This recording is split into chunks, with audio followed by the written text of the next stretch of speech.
మా ఛానల్కి స్వాగతం.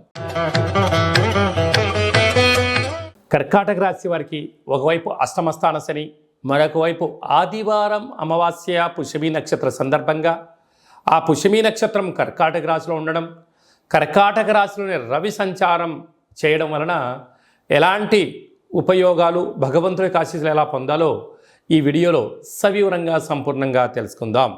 కర్కాటక రాశిలో ఏ నక్షత్రాలు వస్తాయనగా పునర్వసు నక్షత్రంలో చివరి పాదం 4వ పాదము, పుష్యమి నక్షత్రంలోని 4 పాదాలు, ఆశ్లేష నక్షత్రంలో 4 పాదాలు కలిపితే కర్కాటక రాశి.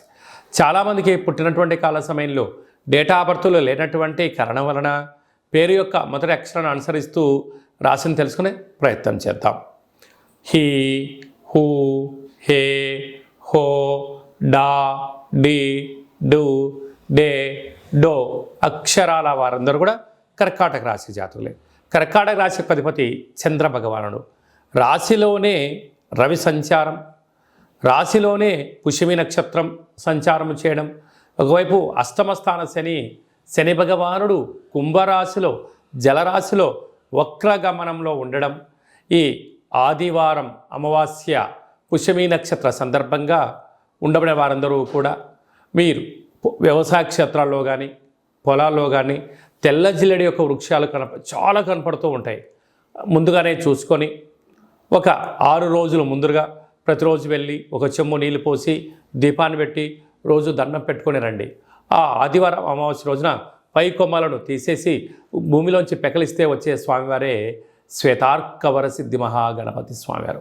ఆయనను తీసుకొని వచ్చి బాగా మట్టిని కడిగి సింధూరాన్ని పూసి పూజా మందిరంలో ఉంచండి.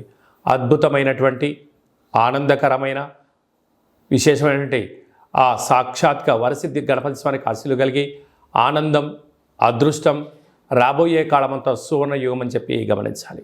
అలాగనే ఈ కాళ అమావాస్య, ఈ కాళాష్టమి సందర్భంగా ఇంట్లో ఒక కాళభైరవ స్వామి యొక్క దీపము, కాళభైరవ స్వామికి సౌభాగ్య ముడుపు, కాళభైరవ హోమం చేసుకోగలిగితే అదృష్టం మీ సొంతమవుతుంది.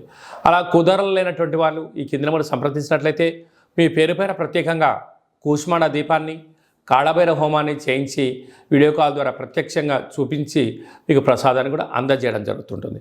అలాగనే 2వ స్థానంలో బుధ శుక్ర సంచార స్థితి, తృతీయంలో కేతు సంచార స్థితి, అష్టమంలో శని సంచార స్థితి, భాగ్యంలో రాహు సంచార స్థితి, లాభంలో కుజగురు సంచార స్థితి కారణం వలన స్థిరాస్తులు, చరాస్తులు మీ సొంతం కాబోతున్నాయి.